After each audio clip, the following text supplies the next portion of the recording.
John Dewey yang mendorong pembelajaran berbasis pengalaman, dan ada William Hart Kilpatrick yang mengembangkan metode pembelajaran berbasis proyek. Selanjutnya ada Maria Montessori yang memperkenalkan pendekatan belajar mandiri, dan terakhir ada Jean Piaget yang fokus pada perkembangan kognitif siswa. Dan selanjutnya yaitu ada tujuan pendidikan progresivisme. Tujuan pendidikan progresivisme adalah mengembangkan keterampilan hidup dan kreativitas siswa. Pendekatan ini menekankan relevansi pembelajaran dengan kehidupan sehari-hari, sehingga siswa dapat mengaitkan pengetahuan dengan pengalaman nyata. Selain itu, progresivisme bertujuan membantu karakter dan nilai moral siswa. Selanjutnya yaitu ada pembelajaran berbasis proyek. Yang pertama ada pengertian metode yang belajar melibatkan siswa dalam peran nyata. Yang kedua ada karakteristik yang siswa bekerja sama dalam kelompok. Dan yang terakhir ada manfaat yang mana mendorong kreativitas, mengembangkan keterampilan kerjasama, dan menerapkan pengetahuan di kehidupan nyata. Selanjutnya itu ada interaksi sosial dan diskusi. Interaksi sosial dan diskusi adalah proses di mana siswa saling bertukar ide dan pendapat. Dalam pembelajaran progresivisme, diskusi kelompok dan kerjasama sangat penting. Melalui interaksi ini, siswa dapat meningkatkan kemampuan komunikasi mereka, memperluas pemahaman dengan mendengarkan perspektif berbeda, dan membangun hubungan sosial dengan teman-teman mereka. Dan selanjutnya itu ada apa peran guru sebagai fasilitator. Dalam pendidikan progresivisme, guru berperan sebagai fasilitator yang menciptakan lingkungan belajar yang mendukung. Mereka tidak hanya menyampaikan informasi, tetapi juga mengarahkan siswa untuk bertanya dan berpikir kritis. Guru membantu siswa dalam proses penemuan pengetahuan dan mendorong eksplorasi, sehingga siswa dapat belajar secara mandiri dan aktif.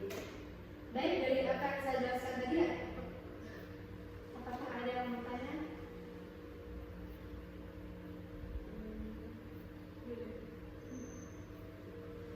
Saya ingin bertanya, jelaskan prinsip-prinsip utama progresivisme dan bagaimana penerapannya di kelas dapat meningkatkan kualitas pembelajaran. Berikan contohnya.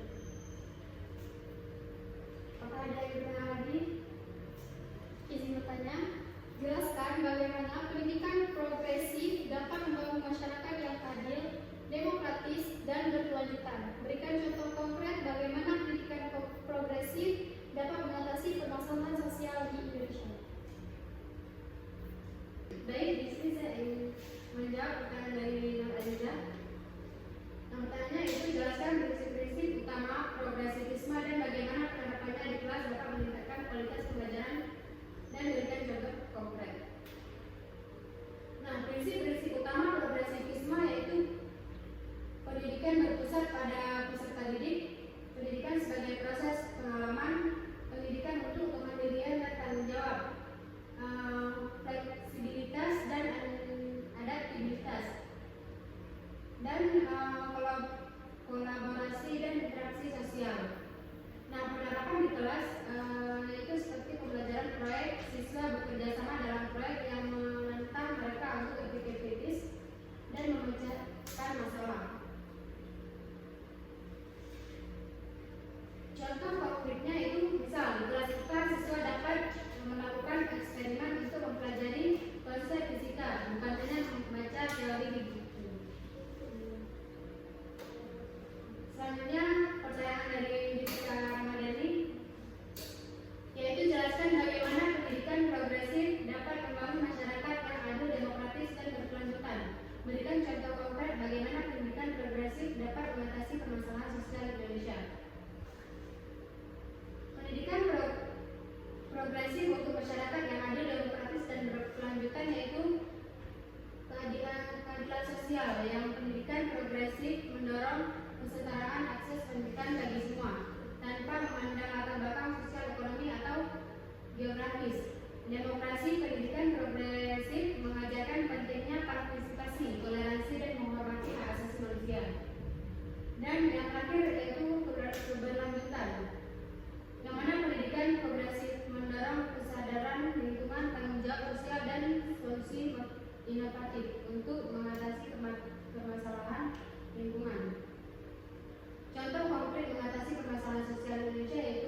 praktis yang membutuhkan di pasar kerja.